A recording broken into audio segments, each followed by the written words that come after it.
Donc on se trouve sur la plateforme d'essai du projet Solinazo. Donc il y a plusieurs méthodes, nouvelles méthodes de fertilisation qui sont testées depuis 3 ans au sein de la SCAEL.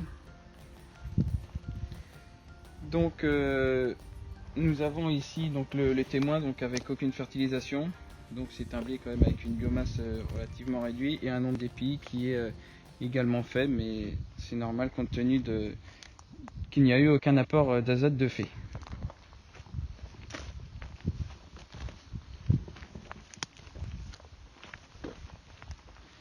Donc ensuite là nous sommes en face de la micro-parcelle où est testée la méthode du bilan, la méthode couramment utilisée par les agriculteurs. Donc il y a eu un apport de 165 unités d'azote fait en 3 fois.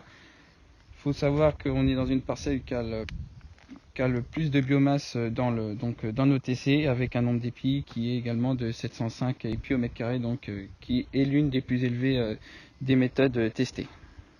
Ici on se trouve devant la parcelle où est testée la nouvelle méthode mise au point par l'INRA qui s'appelle la méthode APN. Il y a eu seulement un apport d'azote qui a été fait au 17 mars pour une quantité de 80 unités. Donc les déclenchements sont faits en fonction de la teneur en azote et plus précisément de la nutrition azotée en azote du blé. Et un ABAC nous dit quelle quantité il faut mettre en fonction de la teneur en azote du blé.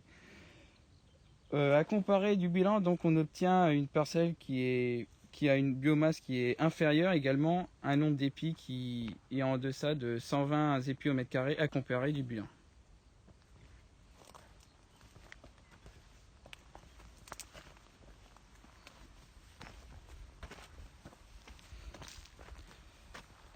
Cette parcelle-là met en évidence la méthode qui a été mise en place par Avalis. Donc c'est une méthode qui est basée sur un modèle de culture.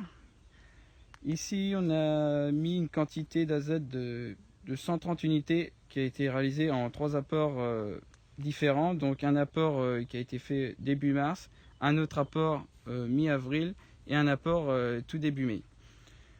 Donc on a un nombre d'épis pour lui qui est aux environs de la PN, en deçà également du bilan, et une biomasse qui est également aux alentours de la PN. Pour conclure sur les deux nouvelles méthodes testées qui sont APN et CHN à comparer du bilan, on obtient des biomasses et des nombres d'épis qui sont inférieurs à la méthode du bilan, mais compte tenu de la météo actuelle et des précipitations à venir, on ne peut pas dire encore si les rendements seront inférieurs à la méthode du bilan.